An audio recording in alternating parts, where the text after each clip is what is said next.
Thanks for letting me sit so close to you. And for smell letting me- delicious. Thank you for letting me be here today. So kindergarten writing today. Mm-hmm. Tell me what you felt went the best. What was the best part of the lesson today, do you think? For me, as the teacher, I felt the best part of the lesson was I really felt like everything I did came back to the teaching point. That, vowels in the middles of words, just really talking about having those vowels. So you felt the visual, having kids repeat, Mm-hmm. the objective. Yeah, having them repeat it, but that we were able to keep going back to it as the lesson continued to progress. The vowel chart, how that vowel chart then will help with the learning target, how the tip of every word has a vowel.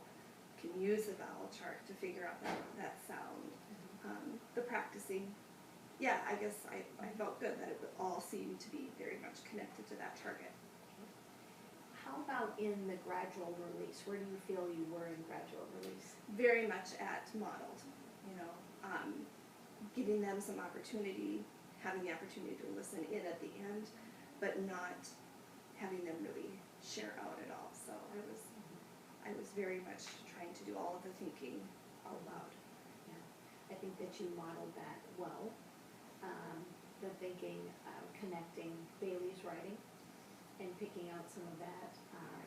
They enjoyed it, and they had fun with it, but they were able to make that connection back to, and how you had those strategically placed to go back and forth. Mm-hmm. Let's take a look at our vowels, now let's see which one fits. I was curious how you were going to handle brother, Mm-hmm. and so tell me about that, a little bit more about your thinking.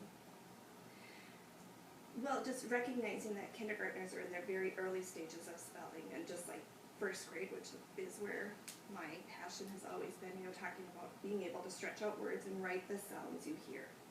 And understanding that kindergartners for brother probably are more often going to spell it with a U, because that is the sound that they hear, and that is appropriate. Just like we talked about, often early writers don't even include vowels, because those are hard sounds for them to hear. So honoring that it's okay, that you do write what you hear, but then also not leaving it spelled incorrectly, but talking about as you continue to learn, you're also going to learn. Because I think some kids probably recognize, that's not how you spell brother. Just the varying abilities, and so wanting to also honor the right way. And because it's not always the best to model incorrectly, but yet as they're learning, they're going to go through that stage. Some already have, others maybe are there. And so that was my thinking behind it. Tell me about the level of engagement. How did you feel the students' engagement was in the lesson? Overall, I felt that they were pretty well engaged, that they had opportunities to turn and talk. Standing up towards the end was very planned. I could tell that they'd been sitting for a while, were starting to get squirrely. And yet I wanted them to have more time to practice, so just being able to stand up, I think, was an opportunity to be a little bit wigglier at an appropriate time. Overall, again, not knowing the kids, or knowing what I know now, maybe there are some kids that I might have clued into a little bit sooner to try and pull back in, but I felt good about the engagement. At the end, when you had them stand, and you were listening in, you told them to listen for the sound that they heard. Mm-hmm. Tell me about that. As you were listening, what did you hear them say? More often, right from the beginning, they were saying the letters. Listen for the sound, and they would say I. So just again trying to help them understand the difference between the term letter and the term sound, and that they're connected, obviously, but just, is that what you mean? Yeah. And then you changed you kind of changed the approach. Instead of continuing to give them words, you made a connection for them to something that they had practiced. Right. Yep. So, how did you, was that planned? Or in Well, that moment, did you think, how can I connect this to something that, it was something that in my planning I had thought about, but I really had not planned to use, because as I was planning for it, I felt like, oh, no, it's just one more thing. You know, I was just trying to keep it specific. But then in listening in to them, not really understanding terms, sounds versus letters, some kids struggling with, giving the beginning sound of the word, just not even understanding where they were maybe listening for it. It just seemed appropriate, something that they could anchor their thinking back to. I know that Mrs. Hansen has used that, and so just based on what I was hearing, I thought maybe it was. And then ultimately, I was glad that I did, because then everybody had their right, arm out and Yeah. they knew. So it felt good to be able to say you're listening for the sound here at the elbow. You know, that's the middle, and right. I thought that was great. I mean, I was curious to know if you had planned that, or if it just was, as you were listening into the kids. Yeah. I mean, that's kind of the idea, to see, are they getting it? If they're not, what do I need to do? Pull them back in. Mhm. And I thought that was very appropriate. That's what they do. They sound when they're doing their Ames assessments, or they're doing their things in their classroom, and I thought it was very appropriate. I thought that when you pulled them back, that helped more of them with that sound instead of the letter. There was still some, I, Right, saying the letter. right, I yeah. think that with continued practice, that's something that they will get. So then, they went into the writing. So tell me about that. How did you feel? Do you feel like they were going back to words? Do you feel like, and kind of correcting, editing? Do you feel like they were starting new stories and using those strategies? Tell me what you heard when you were checking in. Actually, some of both. Some kids were working on a book, for instance, and they maybe had a page or two that had been done previously. And so then they would read, and we talk about looking for the vowel. And the little guy back here in the corner actually told me that he had reread. He said trucks. He was taught writing about monster trucks, and he had I think it was RKS, and so then he was telling me that he was reading it and he didn't have a vowel, and so he put in a U. You know, so that was it. Some kids were really ready for that. Others started brand new writing, but I was impressed that most of the kids in most all of their words really did have vowels, and then could talk with me about that. You know, when I would ask, have you checked to see if every word in your writing has a vowel? Some of them hadn't, but then would go through, and really what they discovered is that they really are using, they're really doing well with using the vowels. Some of the kids, there was a little girl who was struggling with what to write, so we spent a lot of time there, but then it was cute because afterwards she came up, she said, I want to show you all my vowels, and, had all of her vowels. Lots of them. So, but appropriate writing, and they all did have vowels, and so just making that connection. I am having difficulty with just what to pick out, something to coach. Do you feel like, as far as, next or different than, do you feel like there was anything in the lesson that you would change next time? That you would make adjustments that you would make based on what you saw today? Or do you feel like it went as well as you had expected it to go?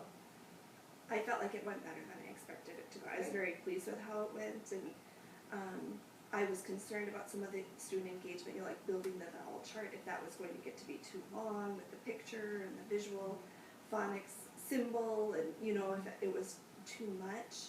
I was worried about that piece of it, but they seemed on track.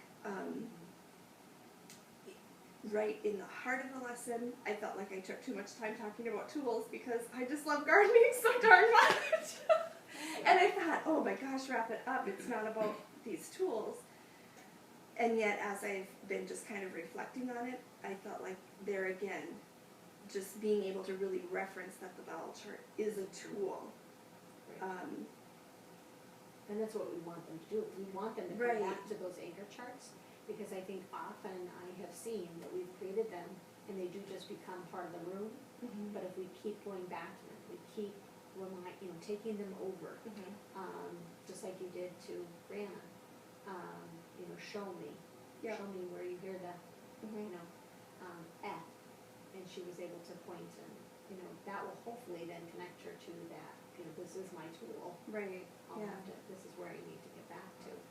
But I thought just it's- always worry, and that that I've got too much, that I'm trying to do too much. Like there's so many things that you can pull in and use, and so that that was my fear going into it. Is, oh my gosh, maybe I'm trying to do too much in this one lesson. Like, is it ultimately? I feel like it went well, and it went better than I anticipated. But that for me is always the point that I'm trying to find the right amount, and not because I think it's, oh, that's a good idea, I should do that, and Right. keep adding in. So where do you go next? So tomorrow, Michelle's teaching, but if you were going to continue, what would you do next? What's your next step? I think I really would bring it back to the student writing, what they're doing, and having some opportunity for them to even talk through what they wrote, and working through, even having that conversation with a friend. They had that conversation with me and with others who were checking in about what vowel or how did they figure that out, and did they try each one. But to be able to explain to a friend some of those pieces, to just kind of talk about their process, I think helps for them to clarify, and then for them to hear others. I think that's probably where I would go next. I know that, Mrs. Hanson, you use, you do bell work every morning. What do you think about the opportunity to kind of lift some sentences, not identifying whose they are, and kind of getting kids to talk about them, maybe with shoulder partners, which of these words are missing vowels, or, just some extra practice? I don't know. What do you think they do with that? It would be fun to see, because they love to see their work on the screen, but then to take a step back and say, it doesn't matter whose work this is, because we're vowel detectives today. Right. And that would be a really good way to show ownership, but yet learn and grow from it. Right. And maybe the other thing with this age, they're okay with you saying, hey, can we make your writing better? They really are kind of transparent, like, hey, I can put my work up there. Yeah. So maybe somebody would be willing to, Yeah. because they just love the pen, or they love to be up there, be the teacher, Right. even if their work is the one on display. Yeah. It's a good idea, very good. I want to go back to the brother conversation, because one of the things that Lucy had written in the lesson, and I mentioned it only once, and I wasn't really thinking about this when I did the brother piece, but she really says any vowel in a child's writing makes the writing easier to read. And that was an interesting statement, because right away I thought, really? But when you, and you could even hear without the vowel, when you just say the sounds, all the kids knew, what that word was supposed to be, or, could be.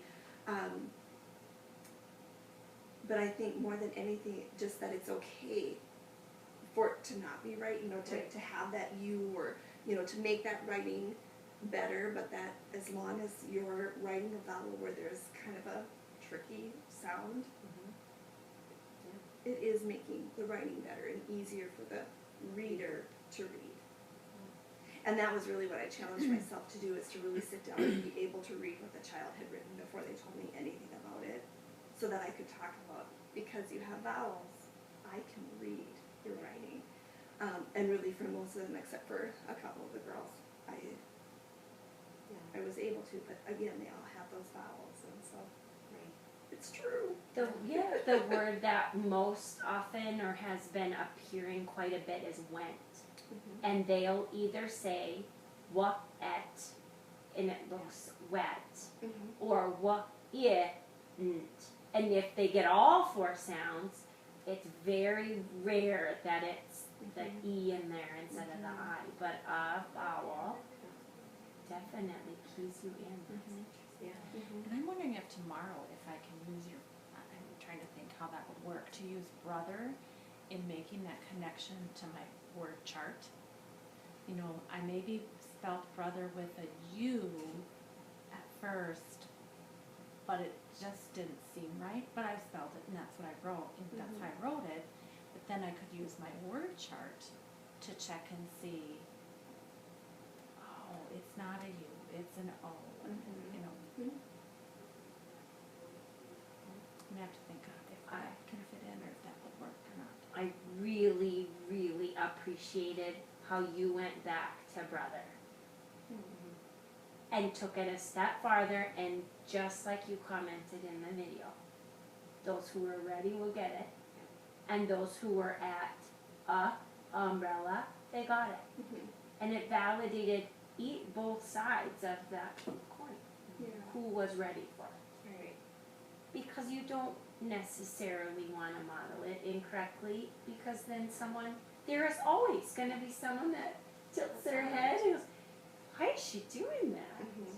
Now I'm going to start writing it random. So thank And, you. yeah. Thank you for thinking of that.